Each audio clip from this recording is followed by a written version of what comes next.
मैं हूँ रूबी पारिक आपके साथ। तो आइए शुरू करते हैं summary of Vivekananda a biography, जिसे लिखा गया है स्वामी निखिलानंद द्वारा। तो आइए जानते हैं इस किताब के बारे में। अच्छा ये बताइए, क्या आपने भगवान को देखा है? कुछ इसी तरह के सवाल अक्सर स्वामी विवेकानंद पूछा करते थे जब वो बच्चे थे। उन्होंने दुनिया की हर सुख सुविधा देने वाली चीज को छोड़ दिया था। सिर्फ एक डंडे और कटोरे के साथ उन्होंने पूरे इंडिया की सैर कर ली थी। वो भगवान को देखना चाहते थे और वो जल्दी ही इसमें सफल भी हो गए। इस बुक में आप स्वामी विवेकानंद की जिंदगी के बारे में पढ़ेंगे। वो जब बच्चे थे तो कैसे थे, वो कैसे इतने महान लीडर बने, उनमें ऐसा क्या था जो अमेरिका में सब उन्हें इतना पसंद करते थे, क्या है उनकी कहानी, उनके गोल्स और क्यों उन्हें आज भी इतना याद किया जाता है। इस बुक में आप ये सब और साथ ही ऐसे बहुत सारे सवालों का जवाब भी जानेंगे। और अपनी खोज में स्वामी विवेकानंद ने अक्सर खुद को अकेला, भूखा और किसी न किसी सोच में खोया हुआ महसूस किया। उनके पास बस उनका विश्वास था कि उन्हें जो चाहिए वो उन्हें जरूर मिलेगा। और एक दिन उन्होंने भगवान को देख लिया। उन्हें अपनी लाइफ का गोल मिल गया था। उन्हें साफ पता था कि उन्हें क्या चाहिए और जल्द ही उन्होंने उसे अचीव भी कर लिया था। स्वामी विवेकानंद ने हमेशा अच्छा काम ही किया था। शायद इसीलिए उनके पास खुद अच्छी चीजें आ जाती थी। तो आइए अब बात करते हैं शुरुआती दिनों की। स्वामी विवेकानंद का जन्म 12 जनवरी 1863 में मकर संक्रांति के दिन हुआ था। मकर संक्रांति जो कि एक फेस्टिवल है, उस दिन गंगा नदी के किनारे बहुत से लोग पूजा करने आते थे। स्वामी जी के घर से उन सब की पूजा और आरती की आवाज सुनाई दे रही थी। उनकी मदर भगवान पर बहुत विश्वास करती थी। वो बहुत पूजा पाठ किया करती थी ताकि उन्हें एक ऐसा बेटा मिले जो उनकी फैमिली का नाम ऊंचा कर सके। एक दिन उनकी मदर भुवनेश्वरी देवी ने सपने में भगवान शिव को देखा। उन्होंने देखा कि भगवान उनसे कह रहे थे कि वो उनके बेटे के रूप में जन्म लेंगे। और ये सुनकर के वो बहुत खुश हो गई। उनकी आंखों में खुशी के आंसू आ गए थे। इसीलिए भुवनेश्वरी ने अपने बेटे का नाम वीरेश्वर, जो कि भगवान शिव का एक और नाम है, वही रखना चाहती थी। लेकिन उनकी फैमिली ने स्वामी जी का नाम नरेंद्र नाथ रखा। उन्हें सब प्यार से नरेन कहकर बुलाते थे। किसे पता था कि नरेन बड़े होकर के स्वामी विवेकानंद बनेंगे, जिनकी सब इतनी रिस्पेक्ट करेंगे। हिंदू रिलीजन के लिए उनका लगाव बचपन से ही साफ साफ दिखाई देता था। उनका जन्म कलकत्ता के दत्ता परिवार में हुआ था और उनके परिवार में सब बहुत इंटेलिजेंट और पढ़े लिखे थे और हमेशा दूसरों की मदद करते थे, जिसकी वजह से उनका बहुत नाम था। सब उनको बहुत मानते थे। नरेन के फादर कलकत्ता हाई कोर्ट में लॉयर थे। नरेन अपने फादर की तरह कम और अपने ग्रैंडफादर की तरह ज्यादा थे। उनके फादर को सब सुख सुविधाएं अच्छी लगती थी, मगर नरेन को साधु के जैसे सिंपल रहना बहुत पसंद था। उनके जीवन की पहली टीचर उनकी मदर थी। उन्होंने नरेन को अल्फाबेट और कुछ इंग्लिश के वर्ड सिखाए थे। वे उन्हें रामायण और महाभारत की कहानियां भी सुनाती थी। छोटे नरेन को राम जी की कहानी बहुत पसंद थी। उन्हें राम एक हीरो की तरह लगते थे, जिन्होंने अपनी वाइफ सीता को बचाने के लिए लड़ाई तक कर ली थी। नरेन सब बच्चों से अलग थे। शायद इसीलिए उन्हें सपने भी सबसे अलग आते थे। उन्हें लगता था कि हर बच्चे को ऐसे सपने आते होंगे और इसमें कोई बड़ी बात नहीं है।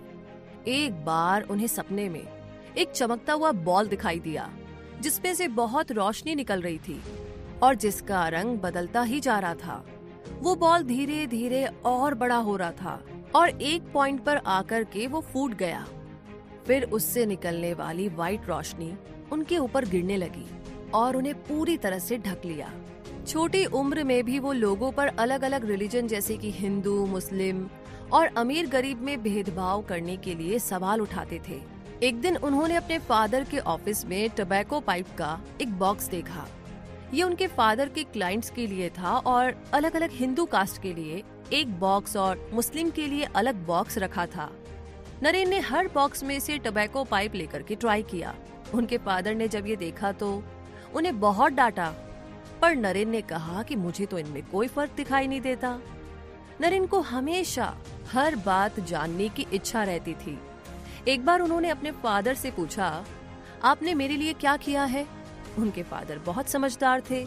उन्होंने नरेन को दर्पण में खुद को देखने के लिए कहा और बोले, अपने आप को इस दर्पण में देखो तो समझ जाओगे कि मैंने तुम्हारे लिए क्या किया है। उन्होंने फिर एक दिन पूछा, पिताजी मुझे अपनी कैसी इमेज को दुनिया के सामने रखना चाहिए? उनके फादर ने कहा, बेटा कभी किसी चीज को देखकर सरप्राइज मत होना। यही कारण था कि नरेन ने सीखा सबकी रिस्पेक्ट करनी चाहिए और किसी को हर्ट नहीं करना चाहिए। जब वे मंक बन गए, यानी कि जो साधु की तरह रहते हैं, तब चाहे वो किसी राजा के महल में जाते थे या किसी गरीब के घर में, वो हमेशा एक जैसा व्यवहार करते थे। उन्हें अमीर गरीब से कोई भी फर्क नहीं पड़ता था। नरेन जब छोटे थे तो एक दिन उन्हें 2 तरह के सपने आए।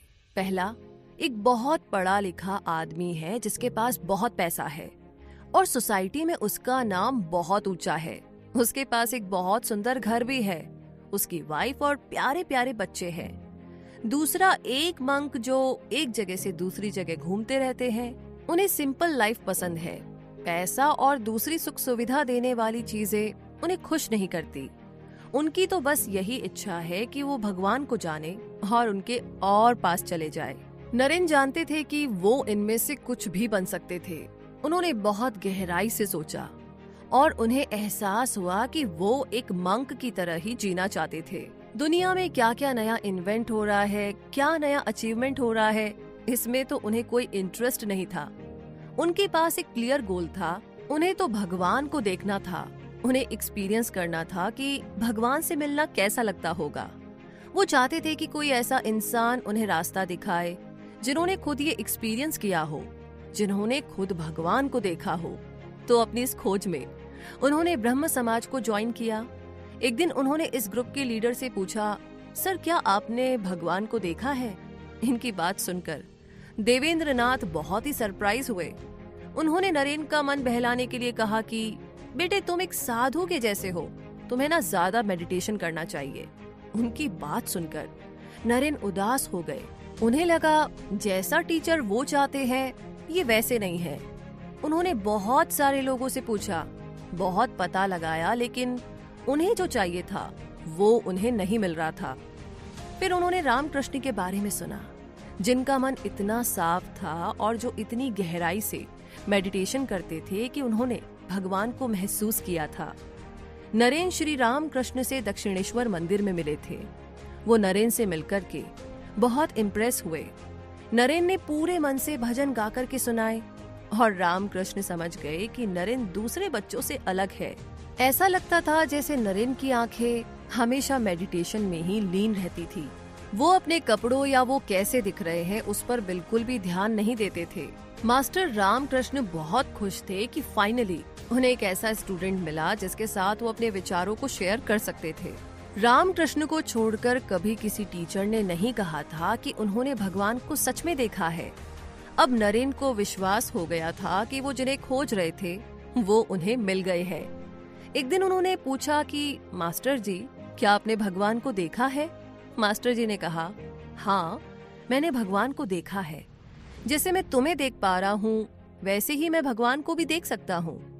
भगवान को देखा जा सकता है, उनसे बातें की जा सकती है। लोग अपनी फैमिली, पैसा, प्रॉपर्टी के लिए रोते हैं, मगर भगवान की एक झलक देखने की इच्छा किसी में नहीं है। कोई उन्हें देखने के लिए आंसू नहीं बहाता। अगर कोई सच में भगवान को देखना चाहता है तो वो उन्हें देख सकता है। ये सुनकर के नरेन के मन को बहुत ही ज्यादा शांति मिली। तो इसी के साथ इस सफर में आगे रामकृष्ण की डेथ के बाद सारे मंक बेघर हो गए। नरेन अब 23 साल के हो गए थे। अब ये उनकी रिस्पॉन्सिबिलिटी थी कि वो नए मंक का ध्यान रखे और उन्हें पढ़ाए। रामकृष्ण के एक फॉलोअर ने उन सबको रेंट पर एक घर देने का ऑफर दिया। तो यहीं से 12 नगर मठ की शुरुआत हुई। नरेन पूरे मन से नए स्टूडेंट्स को पढ़ाने में लग गए। घर में सबसे बड़े होने के कारण वो दिन भर अपनी फैमिली की तरफ अपनी ड्यूटी पूरी करते और रात को मठ में जाकर के अपने स्टूडेंट्स और भाइयों को सिखाने चले जाते। 12 नगर में रामकृष्ण के स्टूडेंट्स एक दूसरे के साथ बहुत घुल मिल गए थे। वो सब बहुत प्रेम से रहते थे। रामकृष्ण की सिखाई हुई बातों ने उन सबको जैसे एक धागे में मोतियों की तरह एक साथ जोड़कर रखा हुआ था। सारे स्टूडेंट्स ने साधु के जैसा जीवन पूरी तरह से अपना लिया था। वो अपना पूरा दिन पूजा, पढ़ाई, मेडिटेशन में और भजन गाने में बिताते थे। इन सब में वो इतने खो जाते थे कि कभी कभी खाना तक भूल जाते थे। ये सब करना उन्हें इतना पसंद था कि उन्हें भूख का भी ध्यान नहीं रहता था। पर जब भी वो कुछ खाते तो सिर्फ राइस, और उसमें वो स्वाद के लिए नमक तक नहीं डालते थे। इन सब के बाद भी सारे मंक बहुत खुश थे। उन्हें किसी चीज की कोई कमी नहीं लगती थी और उनका मानना था कि किसी भी चीज का शौक हमें इस दुनिया में फंसाकर रखता है, भगवान से दूर ले जाता है। और टेस्टी खाना इनमें से एक है जिसकी आदत वो नहीं लगाना चाहते थे। कई बार वो महीनों तक सिर्फ बॉइल्ड राइस खाया करते थे, यानी कि उबले हुए चावल। कभी कभी उसमें बस थोड़ा सा नमक या कोई हर्ब मिला लेते थे। वो सब सिंपल कपड़े पहनते थे और हर मेंबर के पास बस 2 जोड़ी कपड़े थे। वो जब कभी मठ से बाहर जाते तो एक दूसरे के साथ कपड़े शेयर करते थे। सोने के लिए वो जमीन पर स्ट्रॉ मैट बिछा कर के सोते थे और उनके कमरे की दीवार पर भगवान और साधुओं की फोटो लगी हुई थी। नरेन चाहते थे कि उनके साथ जितने भी लोग हैं, जितने भी भाई हैं, उन्हें हर चीज के बारे में पूरी नॉलेज हो। वो उनके साथ बहुत सी बातें शेयर करके उनकी नॉलेज को बढ़ाते थे। दुनिया की अलग अलग जगहों के बुक्स पढ़कर के सुनाते थे। नरेन उन्हें दूसरी कंट्रीज की हिस्ट्री और पॉलिटिकल सिस्टम के बारे में भी बताते थे। उन्होंने उन सबको प्लेटो, एरिस्टोटल, बुद्ध, हेगेल, कैंट और भी बहुत से लोगों के बारे में बताया। उन्होंने कर्म, योग, भक्ति और ज्ञान के बारे में समझाया और सिखाया भी, जिससे उनकी नॉलेज लाइफ के हर एरिया में बहुत अच्छी हो गई थी। अगर वो सब कभी थक जाते थे तो भजन गा कर के खुद को रिलैक्स कर लेते थे। और इसी के साथ एक टाइम आया जब नरेन खुद के अंदर की शक्ति को टेस्ट करना चाहते थे। वो चाहते थे कि सारे मंक इंडिपेंडेंट बनना सीखे, इसीलिए वो इस जर्नी पर निकल पड़े। और उनकी हमेशा से इच्छा थी कि वो एक साधु की तरह हर जगह घूम सके। और अब उनकी विश पूरी होने वाली थी।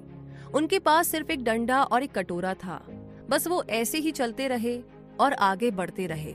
इसी ने उन्हें एक सिंपल मंक से स्वामी विवेकानंद बना दिया, जिन पर हिंदुओं को इतना गर्व है। सबसे पहले वो वाराणसी गए, जिसे इंडिया की सबसे पवित्र जगह माना जाता है। ये वही जगह है जहाँ पर बुद्ध और शंकराचार्य जैसे संतों को भगवान से ज्ञान मिला। नरेन को यहाँ पर आकर के बहुत अच्छा लगा, मानो जैसे उनमें एक नई एनर्जी भर गई हो। तभी एक दिन नरेन वाराणसी में घूम रहे थे कि तभी बंदरों की फौज उनके पीछे पीछे चलने लगी और उन पर अटैक करने लगी। नरेन जितना तेज हो सकता था भागने लगे। तभी वहाँ पर एक बूढ़े मंक ने चिल्लाकर कहा, इनका सामना करो, इनका सामना करो। ये सुनकर नरेन पीछे घूमे।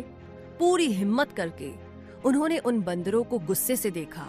ऐसा लगा जैसे वो उन्हें मारने वाले हो, और सच में बंदर डर कर के भाग गए। स्वामी जी ने ये लेसन दूसरे लोगों को भी सिखाया कि लाइफ में आने वाली प्रॉब्लम्स का सामना करना सीखना चाहिए। वो हमें कितना भी डरा रही हो, पर हमें उससे भागना नहीं चाहिए, बल्कि पूरी हिम्मत से उसका सामना करना चाहिए। वाराणसी से नरेन अयोध्या चले गए, जो भगवान राम का घर है। वहाँ से लखनऊ गए, जो मुस्लिम पैलेसेस और गार्डन के लिए बहुत फेमस है। इसके बाद उन्होंने ताजमहल देखा, जिसकी सुंदरता देखकर उनकी आंखों में आंसू आ गए। फिर वृंदावन में वो भगवान कृष्ण की कहानी से बहुत ही इंस्पायर हुए। और इतना लंबा सफर नरेन ने नंगे पैर और बिना पैसों के तय किया। एक दिन एक अछूत टबैको पाइप पी रहा था। नरेन ने उससे पाइप मांगा, मगर उसने देने से मना कर दिया, क्योंकि ये हिंदू रिलीजन के खिलाफ था। नरेन का मूड खराब हो गया और उन्होंने खुद से कहा कि कितने शर्म की बात है कि हम इतने बुरे कास्ट सिस्टम में फंसे हुए हैं। नरेन वापस उस आदमी के पास गए और उससे टबैको पाइप मांगा। उसने फिर से मना कर दिया, पर अब नरेन नहीं मानने वाले थे और आखिरकार उन्होंने उससे पाइप लेकर पी ही लिया। अगले कुछ टाइम तक नरेन नॉर्थ इंडिया में रहे और वो आर्यावर्त या आर्यन की पवित्र जगह थी। यही वो जगह है जहाँ से इंडिया की स्पिरिचुअल ट्रेडिशन की शुरुआत हुई थी। हमें उपनिषद और वेद यहीं से मिले थे। दूसरे कल्चर जैसे हंस, ग्रीक, मुगल ने भी इन पवित्र बुक्स को लिखने में काफी मदद की थी। इसी तरह से तंत्र और पुराण बने। इंडिया सच में एक अनोखा देश है, जो इतने अलग अलग रिलीजन और कल्चर से बना है। इसी जर्नी में आगे बात करते हैं ट्रिप टू अमेरिका। यानी ये अपने आप में कितना अमेजिंग है कि स्वामी विवेकानंद ने कन्याकुमारी या कैप कोमोरिन तक ट्रैवल किया। एडवेंचर की इच्छा ने उन्हें नॉर्थ इंडिया से साउथ इंडिया तक पहुंचा दिया था। रामेश्वरम में स्वामी जी की मुलाकात राजा रामनाथ से हुई। वो भी उनके स्टूडेंट बन गए। वो रामनाथ ही थे जिन्होंने स्वामी जी को अमेरिका में शिकागो जाने के लिए कहा ताकि वो पार्लियामेंट ऑफ रिलीजन में हिंदू रिलीजन के बारे में सबको बता सके। राजा ने सारा खर्च उठाने का वादा किया। स्वामी जी ने कैप कोमोरिन में स्विमिंग भी की। वो अपनी जर्नी पूरी होने से बहुत खुश थे। पूरे इंडिया में घूमकर वो और भी ज्यादा समझदार और जानकार हो गए थे। और सबसे जरूरी बात, उन्हें इंडिया में रहने वाले लोगों की गरीबी और तकलीफ के बारे में भी पता चला। ज्यादातर लोग बहुत गरीब थे। लैंडलॉर्ड, रूलर्स और पुजारियों ने तो बहुत ही ज्यादा अत्याचार कर रखा था।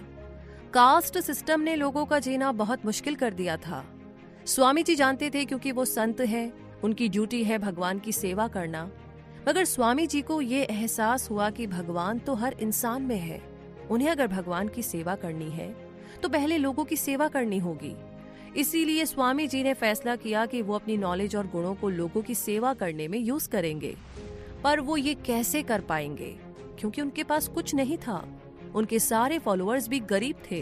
तब उनको लगा कि उन्हें दुनिया से मदद मांगनी चाहिए और वो इंडिया की गरीबी और तकलीफ को वेस्टर्न कंट्रीज के लोगों के साथ शेयर करना चाहते थे। स्वामी जी को अमेरिका में एक होप और अपॉर्चुनिटी दिखाई दी। वहाँ कोई कास्ट सिस्टम नहीं था। पार्लियामेंट ऑफ रिलीजन एक बहुत ही अच्छा मौका था इंडिया के लिए मदद मांगने का।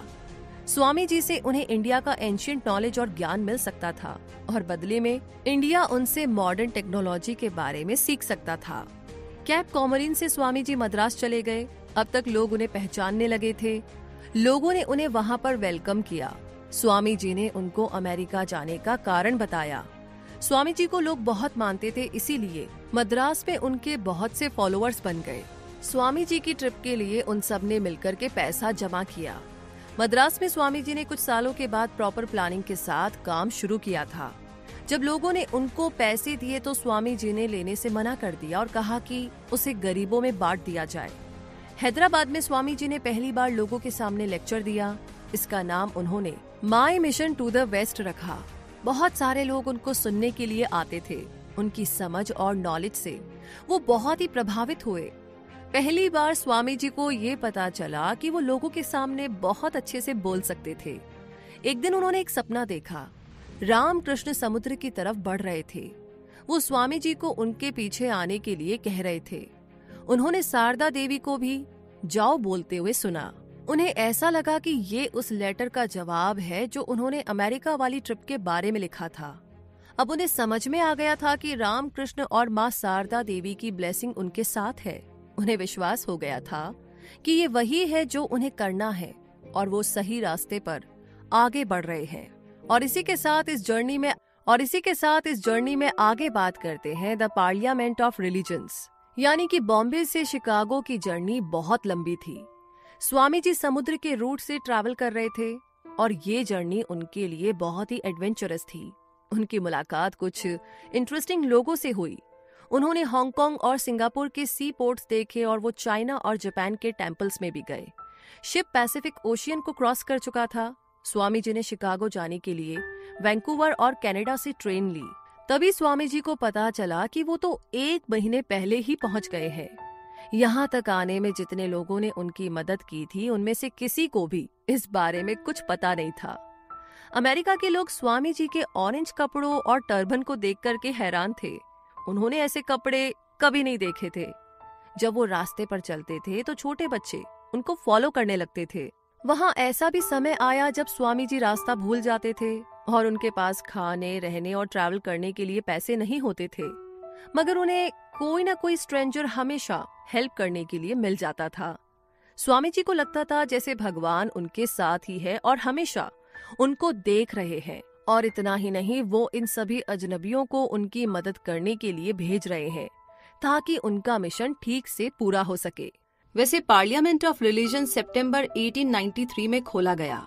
ये एक मेले जैसा था, एक फेयर जैसा था, जो वर्ल्ड्स कोलंबियन एक्सपोजिशन नाम के एक इवेंट का पार्ट था।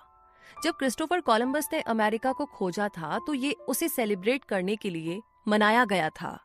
इसका मकसद ये दिखाना था कि वेस्टर्न कंट्रीज साइंस और टेक्नोलॉजी में कितना ज्यादा आगे बढ़ गया है, क्योंकि रिलीजन भी हमारी जिंदगी का एक इम्पॉर्टेंट हिस्सा है, इसीलिए उसे भी शामिल किया गया था। उस हॉल में कम से कम 7,000 लोग जमा हुए थे। पूरी दुनिया से रिलीजियस लीडर्स आए थे और हर रिलीजन को पेश करने के लिए एक लीडर को भेजा गया था। ये रिलीजन थे इस्लाम, क्रिश्चियनिटी, शिंतोइज्म, कन्फ्यूशियनिज्म, बुद्धिज्म, हिंदुइज्म और जैनिज्म। हर एक लीडर को सामने आकर के स्पीच देनी थी। स्वामी जी तो बहुत नर्वस हो गए थे।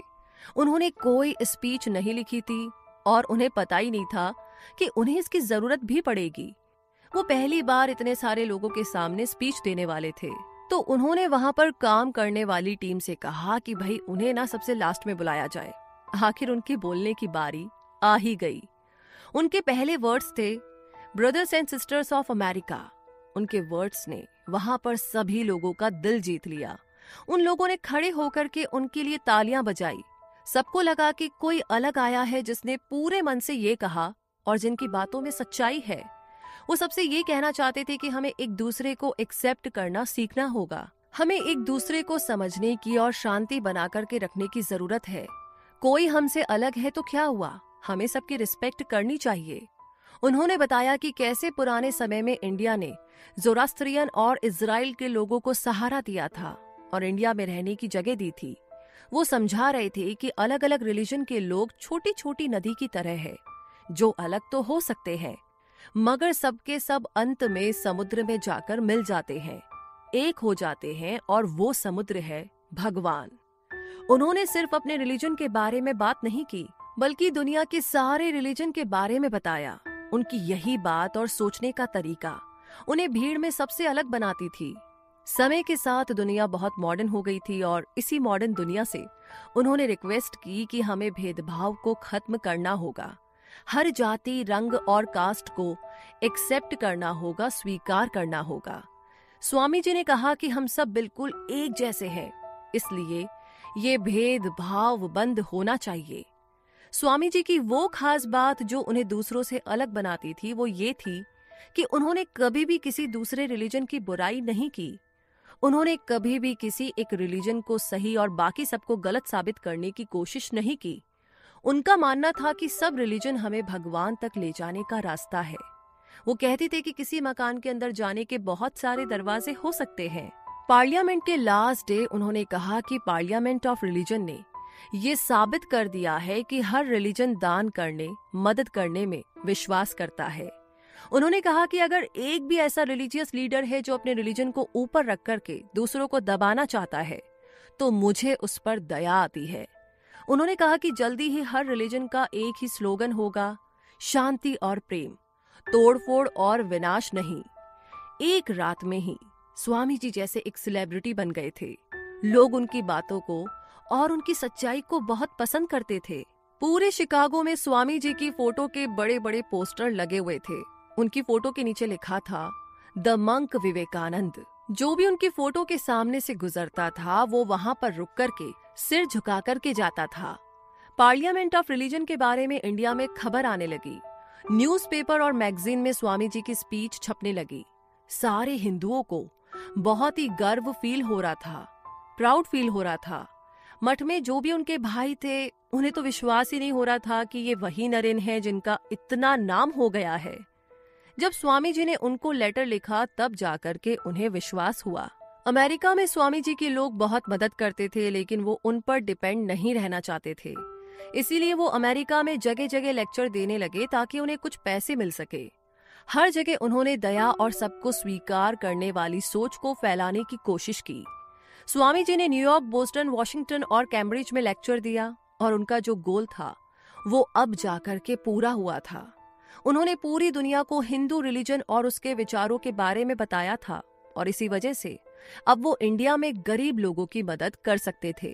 और इस जर्नी में बात करें वेदांता इन अमेरिका की, तो गरीब स्टूडेंट्स के एक ग्रुप ने न्यूयॉर्क में एक सस्ता फ्लैट किराए पर लिया उन्होंने पैसा जमा करना शुरू किया ताकि स्वामी जी वहां पर रेगुलर लेक्चर दे सके।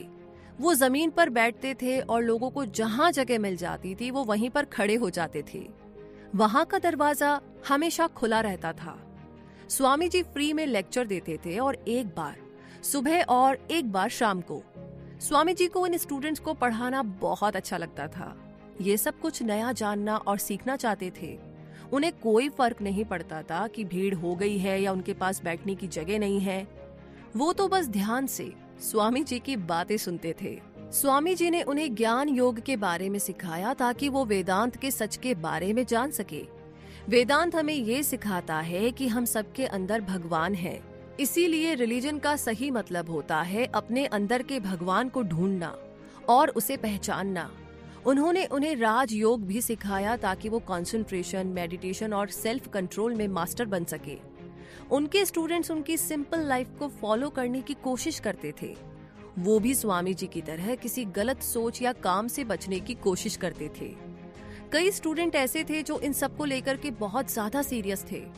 उनके साथ स्वामी जी रोज मेडिटेशन किया करते थे और उन्होंने ये भी सिखाया कि कैसे डीप कंसंट्रेशन से हम अपनी बॉडी से अलग होकर के भी खुद को फील कर सकते हैं। अमेरिका में स्वामी जी ने अपनी लिखी हुई किताब को पब्लिश किया जो बहुत ही फेमस हुई, जिन्हें आज भी पढ़ा जाता है। वो है राजयोग, ज्ञान योग, भक्ति योग और कर्म योग। उनके फॉलोअर्स को ये किताबें बहुत पसंद आई। इसमें प्रोफेसर्स, डॉक्टर्स, बिजनेसमैन और चर्च के लीडर्स भी शामिल थे। अब आगे इस जर्नी में बात करते हैं रिटर्न टू इंडिया की। तो हजारों लोग पोर्ट पर स्वामी जी के आने का इंतजार कर रहे थे।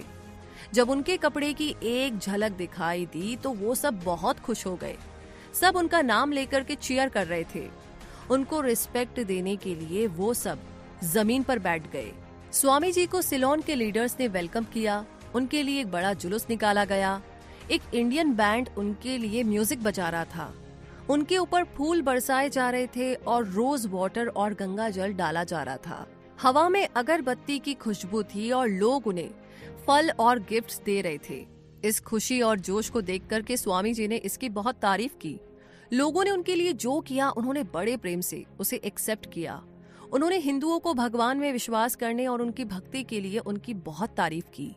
स्वामी जी ना तो कोई राजा थे, ना अमीर थे, ना वो आर्मी में थे, फिर भी सब उनकी बहुत ही ज्यादा रिस्पेक्ट करते थे, क्योंकि वो तो एक मंक थे जिनके पास न तो पैसे थे और ना ही घर। लोग उनको उनके ज्ञान और उनकी सोच के लिए पसंद करते थे और ये अपने आप में बहुत ही बड़ा अचीवमेंट था, बहुत ही बड़ी सक्सेस थी। वो इन सब के लिए ग्रेटफुल थे। स्वामी जी पहले मद्रास गए, फिर कलकत्ता। वो जहां भी जाते लोग उन्हें वेलकम करने के लिए इंतजार करते थे। लोगों में उन्हें देखने और उनकी बातों को सुनने की बड़ी इच्छा थी। एक बार उनके एक फॉलोअर ने उनसे पूछा कि क्या आप इन सब से थक नहीं जाते हैं? तो स्वामी जी ने कहा कि भगवान का काम करने में थकान होती ही नहीं। कुछ लोग ऐसे भी थे जो उनके साथ डिबेट करने आते थे या वो जो सिखाते थे उस पर सवाल उठाने आते थे। कुछ ऐसे लोग भी आते थे जो उनकी नॉलेज को टेस्ट करना चाहते थे। स्वामी जी सबसे मिलते थे, मगर उनका पूरा ध्यान उन स्टूडेंट्स पर रहता था जो सच में कुछ सीखना चाहते थे। स्टूडेंट्स को पढ़ाना उन्हें सबसे ज्यादा पसंद था। एक दिन उनके पास एक आदमी आया जो बहुत परेशान था। उसने कहा कि उसने सब कुछ करके देख लिया, लेकिन वो भगवान को नहीं ढूंढ पा रहा है। उसके टीचर जैसा कहते थे वो वैसा ही करता था। भगवान की मूर्ति की पूजा करता था, आंखें बंद करके अपने रूम में मेडिटेशन करने की कोशिश करता था, फिर भी उसे मन की शांति नहीं मिलती। मैं क्या करूं? उसने स्वामी जी से पूछा। स्वामी जी को उस पर दया आ गई। उन्होंने कहा, अपने दरवाजे, अपनी आंखें खोलो, अपने चारों तरफ देखो। उन्होंने उसे अपने आसपास गरीब और कमजोर लोगों को देखने को कहा और बोले कि उसे पूरी मेहनत और मन से उनकी मदद करनी चाहिए। अगर वो भूखे हैं तो उन्हें खाना दीजिए, अगर वो बीमार है तो उन्हें दवाई दो, अगर वो पढ़े लिखे नहीं है तो उन्हें पढ़ाओ। पूरे मन से उनकी सेवा करो, तभी तुम्हें शांति मिलेगी। अब इस जर्नी में आगे बात करते हैं नॉर्दर्न इंडिया की। जी हाँ, स्वामी जी को अस्थमा हो गया था। डॉक्टर्स ने उन्हें नॉर्थ इंडिया जाने के लिए कहा क्योंकि वहाँ पर क्लाइमेट अच्छा रहता था। नॉर्थ के लोग बहुत समय से स्वामी जी को बुला भी रहे थे, इसीलिए स्वामी जी मान गए। अपने दोस्त को लिखे लेटर में उन्होंने कहा कि वो बहुत ज्यादा थकान महसूस करते हैं। उनके लेटर में लिखा था मैं खुश हूँ। मैंने कुछ लोगों में भलाई करने की इच्छा को जगाया है। मैं बस यही तो चाहता था। मैंने अपना काम कर दिया। अब डेस्टिनी को अपना काम करने दो। मैंने जिंदगी को देख लिया है। मुझसे जितना अच्छा हो सका मैंने किया। मैं खुश हूँ। स्वामी जी ने नॉर्थ इंडिया के हर स्टेट में लेक्चर दिया। वो अल्मोड़ा, जम्मू, लाहौर और भी बहुत सी जगह गए। सब जगह उन्होंने इसी बात पर जोर दिया कि हर एक को खुद को अच्छा इंसान बनाना होगा। एक एक करके सब अच्छे होते जाएंगे तो पूरा देश अच्छा और स्ट्रांग बन जाएगा, मजबूत बन जाएगा। उन्होंने कहा कि जिंदगी में आप किसी भी रास्ते पर चले, लेकिन खुद को एक अच्छा इंसान बनाना सबसे ज्यादा इम्पोर्टेंट है। अपने अंदर प्यार, सेल्फ रिस्पेक्ट, हिम्मत और दूसरों की मदद करने की भावना जैसी क्वालिटीज को डेवलप करना चाहिए, क्योंकि ये आपको बहुत स्ट्रांग बना देता है। उन्होंने लोगों से संस्कृत भाषा को प्रमोट करने के लिए भी कहा ताकि हिंदू रिलीजन कहीं खत्म ना हो जाए। स्वामी जी एकता को बढ़ावा देने के लिए एक कास्ट की दूसरे कास्ट में शादी करने की बात भी करते थे। उन्होंने यूनिवर्सिटीज को भी कहा कि स्टूडेंट्स को सिर्फ क्लर्क, लॉयर या डिप्लोमेट ना बनाएं, बल्कि उन्हें अपने देश की सेवा करने और अपने देश से प्यार करना भी सिखाए। उन्होंने हमें ये भी सिखाया कि इंडिया में दोनों रिलीजन, इस्लाम और हिंदू, साथ मिलकर रह सकते हैं। कुरान और वेद दोनों ही इंसान को आगे बढ़ने का रास्ता दिखा सकते हैं। बहुत से यंग लोग स्वामी जी से इंस्पायर होकर के उनकी तरह संत बनकर रहना चाहते थे। वो उनके पास सीखने और ट्रेनिंग लेने आते थे। स्वामी जी उन्हें सिखाने में जुट गए कि भगवान को कैसे पाया जा सकता है और कैसे हमें दूसरों की मदद और सेवा करनी चाहिए।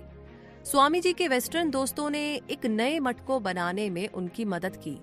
इसका नाम बेलूर मठ रखा गया। ये रामकृष्ण के फॉलोअर्स के लिए हेडक्वार्टर बन गया। हर रोज बहुत से लोग स्वामी जी से यहाँ पर मिलने आते। उन्हें हजारों खत भी आते थे और लोग भगवान को पाने में उनकी मदद लेना चाहते थे, उनसे सीखना चाहते थे। और अब इस जर्नी में चलते हैं अंत की तरफ, यानी कि अंत में स्वामी जी बेलूर मठ में रहने लगे। उनका अस्थमा और खराब होता जा रहा था। डॉक्टर्स ने उन्हें सब काम छोड़कर के रिटायर होने के लिए कहा। इसीलिए स्वामी जी अब ज्यादा समय मठ के अंदर ही रहते थे। कभी कभी वो वॉक करने निकलते थे, कभी किचन में जाकर देखते कि सब काम ठीक से चल रहा है ना।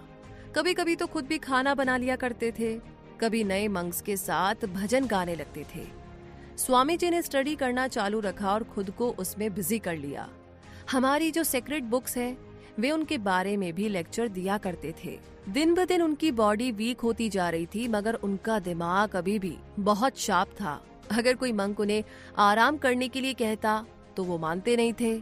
स्वामी जी को इंसाइक्लोपीडिया ब्रिटानिका बहुत पसंद आई। एक मंक ने कहा कि इस किताब के सारे 25 वॉल्यूम को याद करना बहुत मुश्किल है, पर स्वामी जी तब तक 11वां वॉल्यूम शुरू कर चुके थे। उन्होंने उस मंक से कहा कि जो 10 वॉल्यूम वो पढ़ चुके हैं उनमें से वो कुछ भी पूछ सकता है। वो मंक बहुत सरप्राइज हुआ ये देख करके कि स्वामी जी को सारे जवाब आते थे।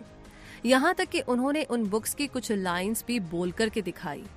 बेलूर मठ के पास कंस्ट्रक्शन का काम चल रहा था और वहाँ पर काम करने वाले गरीब और अनपढ़ वर्कर्स को स्वामी जी ने देखा। ऐसा लगा जैसे सोसाइटी को इन लोगों से कुछ मतलब ही नहीं था। स्वामी जी को उन पर बहुत दया आई और वो उनसे बातें किया करते और उनकी लाइफ की कहानी पूछा करते थे। एक दिन उन्होंने उन लोगों के लिए अच्छा खाना बनवाया, ऐसा जैसा उन लोगों ने कभी नहीं खाया होगा। खाने के बाद स्वामी जी ने उनसे कहा कि वो सब नारायण है, मतलब भगवान विष्णु का रूप। उन्होंने कहा कि वो बहुत खुश है क्योंकि उन्होंने भगवान को खाना खिलाया है। स्वामी जी ने अपने स्टूडेंट से कहा कि मैंने सच में इन लोगों के अंदर भगवान को देखा। देखो ये कितने सिंपल और सच्चे हैं। स्वामी जी को महसूस हो गया था कि वो 40 की उम्र तक नहीं पहुंच पाएंगे। उनकी उम्र उस समय 39 साल 5 महीने हो चुकी थी। उन्होंने पंचांग भी देखा और ये कैलकुलेट करने के लिए कि उनकी डेथ कब होने वाली है। स्वामी जी ने अपने सीनियर मंक को बता दिया था कि अपना अंतिम संस्कार वो कहाँ चाहते थे। वो उसी मठ के ग्राउंड में एक जगह थी। शुक्रवार शाम 7 बजे बेल बजी। पूजा का समय हो गया था। स्वामी जी अपने कमरे में पूजा और मेडिटेशन करने चले गए। उन्होंने अपने सेवक से कहा कि वो 1 घंटे रूम में रहेंगे और कोई उन्हें डिस्टर्ब ना करे। उसके बाद स्वामी जी ने अपने सेवक को मदद के लिए बुलाया। कमरे के सभी विंडोज को, खिड़की, दरवाजों को खोला गया ताकि फ्रेश हवा आ सके। स्वामी जी बिस्तर पर लेट गए। उनके सेवक ने सोचा कि वो सो गए हैं। वो वैसे ही लेटे रहे और उनके चेहरे पर बहुत शांति थी। वो लंबी सांसें ले रहे थे। फिर उनके हाथ कांपने लगे। उनके नाक, आंख और मुंह से ब्लड निकलने लगा।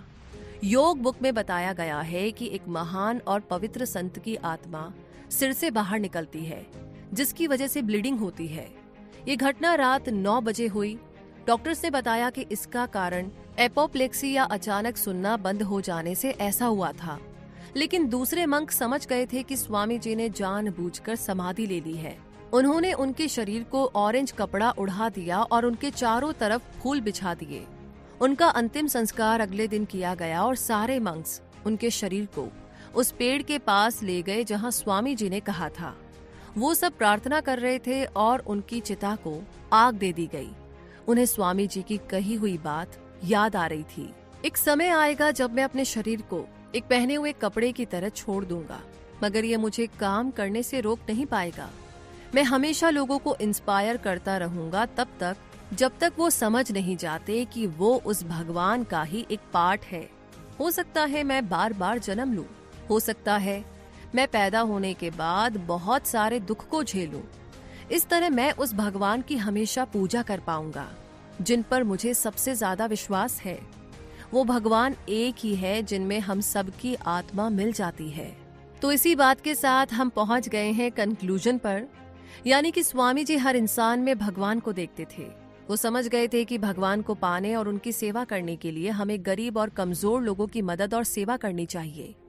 उन्होंने अपनी आवाज और अपनी सोच को गरीबों के लिए मदद मांगने में लगा दिया था। वो पूरी कंट्री में घूमे और हर जगह उन्हें यही गरीबी दिखाई दी। उन्होंने अपने स्पेशल गिफ्ट को लोगों की सेवा करने में लगा दिया। उनके इसी क्लियर गोल ने उन्हें इतना सक्सेसफुल बनाया और उनके इसी पक्के इरादे के कारण उन्हें यूरोप और अमेरिका में इतनी रिस्पेक्ट मिली, इतनी इज्जत मिली। आपने स्वामी विवेकानंद के बारे में जाना और सीखा। आपने उनकी सच्चाई, उनके विश्वास और वो कितने दयालु थे ये भी जाना। वो सच में एक महान इंसान थे जिनकी जितनी भी तारीफ की जाए वो कम है। उन्होंने प्यार, शांति बनाकर रखना और एक दूसरे को एक्सेप्ट करने की बात पर हमेशा जोर दिया है। अब ये हमारी ड्यूटी है, हमारी जिम्मेदारी है कि हम इसे हमेशा याद रखें और इसे ज्यादा से ज्यादा लोगों को बताएं। और इसी महान बात के साथ ये समरी यहीं पर खत्म होती है। लेकिन अभी ये जर्नी खत्म नहीं हुई है। ये जर्नी बहुत लंबी है और आगे का काम हम सबको मिलकर करना है। वैसे ये समरी आपको कैसी लगी? कौन सी बात आपको बहुत अच्छी लगी? आपकी क्या राय है? हमारे साथ शेयर कीजिए कमेंट बॉक्स में लिख करके। साथ ही साथ आगे किस किताब के बारे में आप जानना चाहते हैं वो भी हमें बताइए और अपना ढेर सारा प्यार यूं ही पहुंचाते रहिए अपनी तारीफों के थ्रू, कमेंट्स के थ्रू, आइडिया, सजेशंस